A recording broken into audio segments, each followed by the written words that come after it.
All right, this weekend, Israel Adesanya, the last style bender, is main eventing in the Kingdom of Saudi Arabia. And as we know, Israel Adesanya just lately has had a bit of a fall from grace. When you look at the record, he's lost 3 out of his last 4 fights. And this is quite the change from somebody that was undefeated for a very, very long time. At one point, Israel Adesanya was 20-0. He defended the middleweight strap 4 times. He went up to light heavyweight to try and become a double champ, but he lost to Jan Blachowicz. No shame there. The man continued his dominance at middleweight until he ran into Alex Pereira. Alex Pereira came over, came up through the rankings, got the title shot, and as we know, got the stoppage in round 5 at Madison Square Garden. But you know what impressed me? More than any of that, he returned the very next time against Alex Pereira. Once again, Potan got popped in the second round with a beautiful right hand, dropped the bow and arrow, knocked out the knockout artist, and he reclaimed the middleweight strap.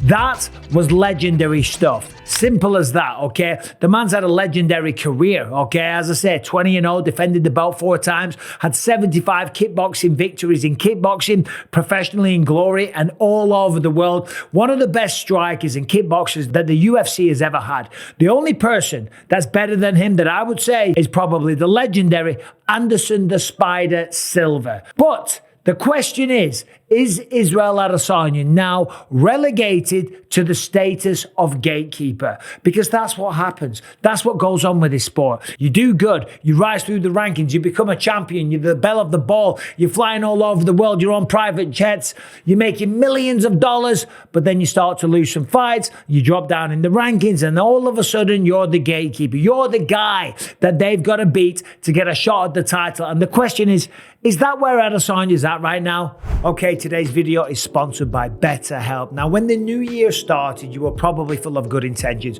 but possibly they've fallen by the wayside as we're already nearly in February. If we're honest with ourselves, most of us have some personal issues, whether that's drinking too much, eating the wrong food, substance abuse, anger issues, anxiety, the list goes on and on. And with the stresses of life and a busy schedule, sometimes it's hard to focus on being the best version of yourself.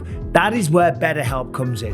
BetterHelp allows you to speak to over 30,000 licensed professional therapists that have a wide array of specialities and backgrounds. And the best part is you can do it all from the convenience of your phone. So there's no driving through traffic looking for a parking space or sitting in a waiting room awkwardly. No, with BetterHelp, you just fill out a questionnaire and you will be matched with a therapist in as little as a couple of days. BetterHelp is fully online, making it more comfortable and convenient, and you can easily switch therapists at any time with no extra cost if it's not the right fit. So let 2025 be the best you possible. BetterHelp has over 7,000 reviews and a 4.5 rating on Trustpilot. In short, BetterHelp is a platform you can trust. So start fresh any day of the year with BetterHelp. Just click the link in the description or go to betterhelp.com/Bisping to get 10% off your first month. Question is that where Adesanya is at right now? I don't know if it is. Look, listen. Yes,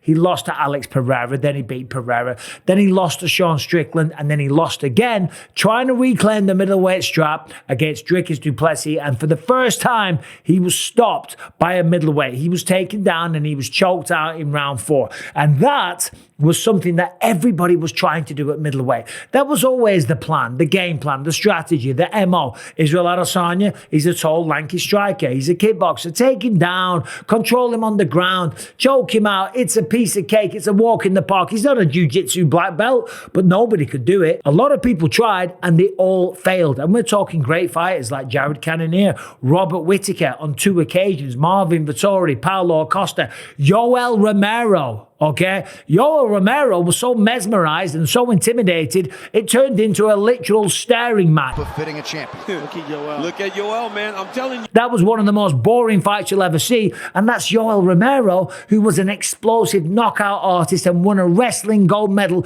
at the Olympics. I love you, man. That is the ability that Israel Adesanya has. But let's go through it. And of course, this weekend, we're going to talk about Nasruddin Imavov because he's a very credible threat. If there's anybody that you don't want to take lightly, it is this guy. Nasruddin Imavov fighting out of Dagestan, Russia. You know what they're good at. The man is 18-4. The only person to beat him recently was Sean Strickland back in 2023, who beat him via decision. Outside of that, he had a no contest with Chris Curtis. He beat Roman Dolidze, who's not an easy man to beat. He stopped Jared Cannonier, and that was a bullshit stoppage in round 4. And last time out, he beat Brendan Allen over 3 rounds in Paris, France. That was September 2024. But let me tell you, this guy can wrestle. He's got beautiful boxing, slick footwork. He's light on his feet. He's got powerful hands, beautiful elbows in the pocket, and he's got a solid ground game. Uses the hands beautifully to set up the takedown. The double legs come really quick. And when he gets on top of you, this man goes to work, drops vicious elbows,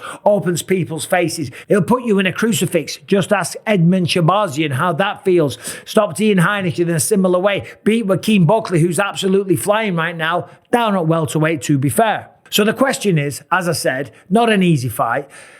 Has Israel Adesanya been relegated to the status of gatekeeper? The reality is the man is only 35 years old and he's only losing to the top of the food chain people. Sean Strickland is fighting for the belt next week against Dricus du Plessis. They're the only 2 people to beat him. Yes, there's Alex Pereira, and yes, he got revenge. Against Sean Strickland did a masterful job of getting in his head. Right? There was all kinds of stuff going on at the press conference.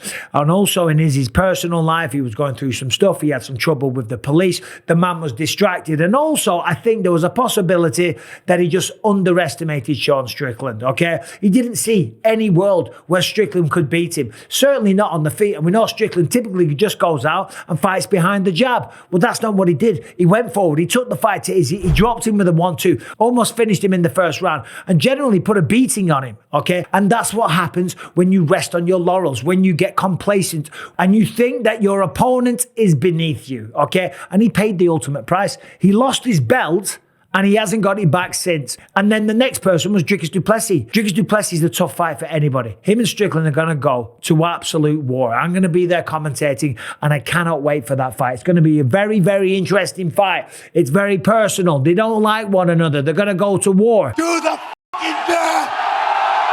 But the question was, is Israel Adesanya, has he now been relegated to a gatekeeper? Well, we're going to find out this weekend. Nasruddin Imavov is a tough test for anybody, okay? He's got world-class skills and he can do it all. We saw last time Dricus du Plessis was able to take him down, was able to hurt him on the feet, was able to catch him, was able to beat him and choke him out in the 4th round. And when you look at Nasruddin Imavov, on paper, it looks like he's got a better skill set than Dricus du Plessis. I'm not saying that, by the way, before you all go crazy.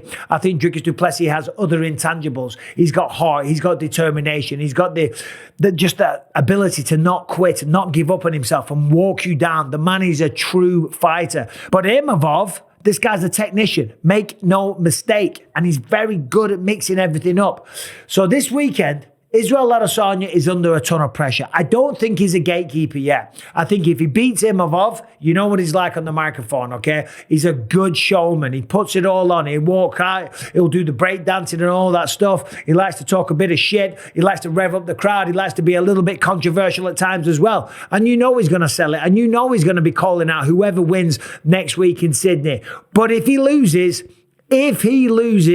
this could be the beginning of the end. Now, what do you think? You think Israel's a gatekeeper now? You think the best days are behind him? He's only 35 years old. And for a middleweight, that isn't that old. Remember, I became the champion, not talking about myself, I became the champion at the ripe old age, at 37 years old, with only one eye. So if I could do it, then surely Israel Adesanya can. Will he be the champion again? Let me know what you think about that in the comment section. Subscribe and ring the bell.